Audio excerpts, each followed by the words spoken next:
Assalamualaikum warahmatullahi wabarakatuh. Perkenalkan, kami dari kelompok 3 dengan anggota saya Dita Franesti, Intan Soleha, Anissa Nuratin, Santi Sartika, dan Dianeta Octavia yang akan memaparkan terkait materi teks puisi. Pengertian dari puisi. Puisi merupakan bentuk karya sastra dari hasil ungkapan dan perasaan penyair dengan bahasa yang terikat irama, matra, rima, penyusunan lirik, dan bait serta penuh makna. Kemudian, ciri-ciri dari puisi lama. Puisi lama merupakan puisi yang masih terikat oleh aturan-aturan, yaitu sebagai berikut. Yang pertama, jumlah kata dalam satu baris. Kedua, jumlah baris dalam satu bait. Ketiga, persajakan atau rima. Keempat, banyak suku kata di tiap baris. Kelima, irama. Keenam, tidak diketahui nama pengarangnya. Kedelapan, penyampaiannya yang bersifat dari mulut ke mulut sehingga merupakan sastra lisan. Dan yang terakhir adalah sangat terikat akan aturan-aturan, misalnya seperti jumlah baris tiap bait, jumlah suku kata, ataupun rima. Baik, materi selanjutnya akan dilanjutkan oleh Mbak Intan Soleha. Kepada Mbak Intan Soleha, saya persilahkan. Macam-macam puisi lama. Yang pertama ada mantra. Mantra adalah kata atau ucapan yang mengandung hikmah dan kekuatan gaib. Kekuatan mantra dianggap dapat menyembuhkan atau mendatangkan celaka. Keberadaan mantra dalam masyarakat Melayu pada mulanya bukan sebagai karya sastra, melainkan lebih banyak berkaitan dengan adat dan kepercayaan. Kemudian pantun. Pantun merupakan puisi lama yang terdiri atas 4 baris. Pantun juga bisa merupakan peribahasa sindiran.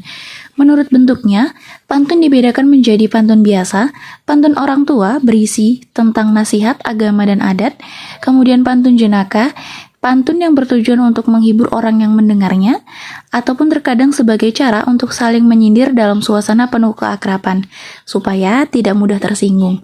Kemudian yang ketiga ada Karmina. Karmina adalah puisi lama yang terdiri 2 baris dalam satu bait. Baris pertama berupa sampiran, baris kedua berupa isi, bersajak tengah, dan akhir.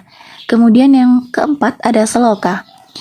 Adalah pantun yang antar baitnya saling berkaitan, yaitu baris kedua, bait pertama menjadi baris pertama, bait kedua, dan baris keempat, bait pertama menjadi baris ketiga, bait kedua. Selanjutnya yang kelima ada gurindam. Gurindam merupakan sajak 2 baris yang mengandung petuah atau nasihat. Kemudian yang keenam ada syair. Syair merupakan puisi lama yang tiap-tiap bait terdiri atas 4 baris yang selalu berakhiran dengan bunyi yang sama. Selanjutnya yang terakhir ada talibun.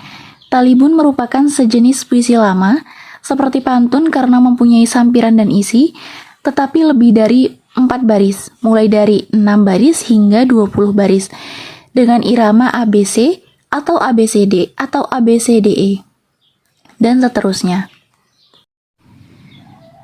Puisi baru. Puisi baru merupakan puisi yang tidak terikat lagi oleh aturan yang mana bentuknya lebih bebas daripada puisi lama dalam segi jumlah baris, suku, kata, ataupun rima. Puisi baru. Puisi baru merupakan puisi yang tidak terikat lagi oleh aturan yang mana bentuknya lebih bebas daripada puisi lama dalam segi jumlah baris, suku, kata, ataupun rima. Selanjutnya saya akan menjelaskan tentang macam-macam puisi baru. Yang pertama yaitu ada balada. Balada adalah puisi yang berisi cerita. Cerita ini dapat diambil dari karangan pribadi, mitos, ataupun legenda. Contoh puisi baru balada adalah Balada Pembungkus Tempe karya W.S. Rendra. Yang kedua yaitu elegi. Elegi merupakan puisi yang memuat perasaan penyairnya. Akan tetapi, perasaan yang ditumpahkan di dalam elegi bukanlah perasaan cinta dan kasih sayang, melainkan kesedihan dengan ratap tangis di dalamnya. Contoh puisi baru. Elegi adalah Senja di Pelabuhan Kecil, karya Chairil Anwar. Yang ketiga yaitu epigram. Puisi ini berisikan ajaran hidup atau tuntunan ke arah kebenaran. Contoh puisi baru epigram adalah Hak Oposisi karya W.S. Rendra. Yang keempat yaitu himne. Himne adalah puisi dengan maksud untuk memuja. Dalam himne ini, penyair dapat memberikan pujaan bagi Tuhan, pahlawan, ataupun tanah air. Contoh puisi baru himne adalah Doa karya Taufik Ismail. Selanjutnya yaitu ada ode. Ode adalah puisi yang memiliki tujuan untuk memberikan sanjungan pada orang-orang yang dianggap berjasa. Perbedaannya terletak pada nada atau irama dalam ode memiliki ciri yang sangat resmi. Contoh puisi baru ode adalah Generasi Sekarang, karya Asmara Hadi. Berikutnya adalah romansa. Romansa adalah puisi yang berisi luapan perasaan yang di dalamnya berisikan perasaan cinta dan kasih sayang. Contoh puisi baru romansa adalah Taman, karya Chairil Anwar. Yang terakhir yaitu adalah satire. Puisi yang memuat sindiran atau kritikan di dalamnya. Contoh puisi baru satire adalah Negeriku, karya Gusmus. Baik, terima kasih. Di sini saya akan menjelaskan jenis-jenis puisi. Yang pertama ada puisi naratif. Puisi naratif mengungkapkan suatu cerita atau penjelasan penyair. Puisi ini terbagi ke dalam beberapa macam, yaitu balada dan romansa. Balada sendiri ialah puisi yang berisi cerita tentang orang-orang perkasa atau tokoh pujaan. Contohnya balada Orang-orang Tercinta dan Blues untuk Buni karya W.S. Rendra. Sedangkan romansa ialah jenis puisi cerita yang memakai bahasa romantik yang berisi kisah percintaan yang diselingi perkalian dan petualangan. Yang kedua ada puisi lirik. Jenis puisi ini terbagi ke dalam beberapa macam, yaitu elegi. Elegi ialah puisi yang mengungkapkan perasaan duka. Misal elegi Jakarta karya Asrul Sani yang mengungkapkan perasaan duka penyair di kota Jakarta. Yang kedua ada serenda yang merupakan saja percintaan yang dapat dinyanyikan. Contohnya warna-warna di belakang serenda yang mengungkapkan sifat nyanyian cinta itu ada yang bahagia, sedih, dan kecewa. Selanjutnya ada ode. Ialah puisi yang berisi pujian terhadap seseorang, sesuatu hal, atau sesuatu keadaan. Ode banyak ditulis sebagai pemujaan terhadap tokoh-tokoh yang dikagumi. Contohnya seperti Teratai karya Sanusi Pane, Diponegoro karya Chairil Anwar, dan Ode Buat Proklamator karya Leon Agusta. Yang ketiga ada puisi deskriptif. Dalam jenis puisi ini, penyair bertindak sebagai pemberi kesan terhadap keadaan, benda, atau suasana yang dipandang menarik perhatian. Puisi yang termasuk dalam jenis puisi deskriptif misalnya satire dan puisi yang bersifat kritik sosial. Satire sendiri yaitu puisi yang mengungkapkan perasaan ketidakpuasan penyair terhadap suatu keadaan, namun dengan cara menyindir atau menyatakan keadaan sebaliknya. Sedangkan puisi kritik sosial ialah puisi yang juga menyatakan ketidakpuasan penyair terhadap keadaan atau terhadap diri seseorang, namun dengan cara membeberkan kebincangan atau ketidakberesan keadaan atau orang tersebut. Kesan penyairan ini juga dapat kita hayati dalam puisi-puisi impresionik yang mengungkapkan kesan penyair terhadap suatu hal. Selanjutnya ada unsur-unsur dalam puisi. Yang pertama ada unsur intrinsik, yang merupakan unsur-unsur yang terkandung dalam puisi dan mempengaruhi puisi sebagai karya sastra itu sendiri. Yang termasuk dalam unsur intrinsik puisi adalah diksi. Diksi di sini adalah pilihan kata dalam membangun puisi. Penyair hendaknya memilih kata dengan cermat dengan cara mempertimbangkan makna, komposisi bunyi dalam rima dan irama, kedudukan kata di tengah konteks kata lainnya, dan kedudukan kata dalam suatu puisi keseluruhan. Selanjutnya ada bayang atau imaji. Yang dimaksud dengan daya bayang atau imaji ketika membangun puisi ialah penggunaan kata-kata yang konkret dan khas yang dapat menimbulkan imaji visual, auditif, atau taktil. Selanjutnya ada gaya bahasa atau majas. Ialah bahasa yang dipakai penyair untuk mengatakan sesuatu dengan cara yang tidak biasa atau memakai kata-kata yang bermakna kiasan atau lambing.